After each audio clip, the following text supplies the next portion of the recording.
In this video, I'll show you how to draw your relational schema with draw.io. So open your browser and go to draw.io. Select Create a new diagram. Select Blank Diagram and create it. When you are asked to save your file on your local computer, just give it a name. And you will see your canvas.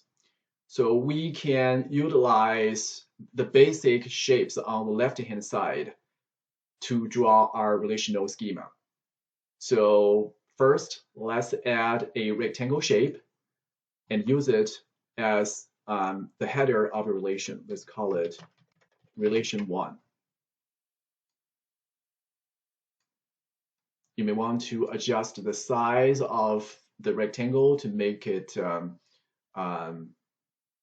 good for you. And next, we add another rectangle shape. We will use it for the structure of your relation 1 schema. And then we can add in more rectangle shape for all the attributes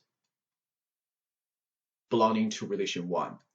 So first attribute, we may want to use it for our primary key. So let's just name it as PK as an attribute name.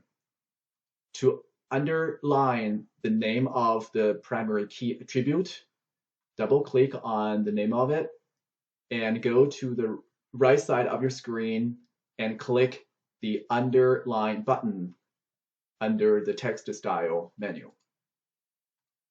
And there you have your primary key attribute added. And we can just follow the same step to add more attributes. Let's just call it attribute 1.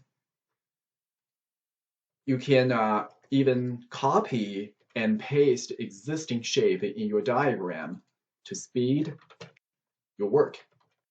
So let me add 3 more attribute. And suppose the last attribute is intended to be a foreign key that references to another relation. I'll just name it PK, FK. And this is our first relation 1 schema. To create more relations, you can very easily copy and paste this relation 1 schema. You just need to change the name of the relation and names of the attributes. Then we assume that there is a referential integrity constraint between FK in relation 1 and the primary key PK in relation 2. How do we draw the arcs connecting the two attributes?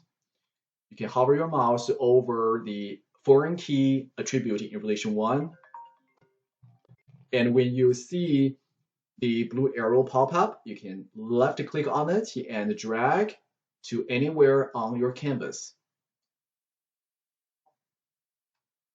So we can do this. And then we draw the end of the arrow to point it to primary key. And we can adjust the position, the shape of your arc.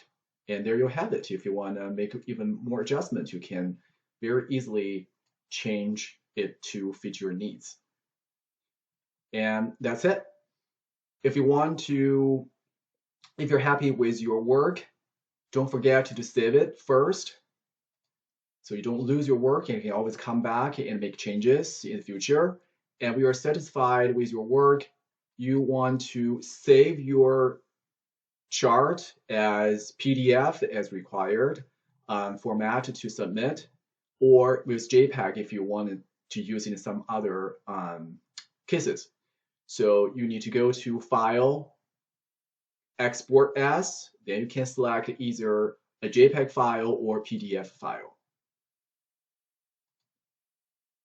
Select a device to save the exported format onto your computer, and you will have your files downloaded on your screen on your computer so you can submit it later.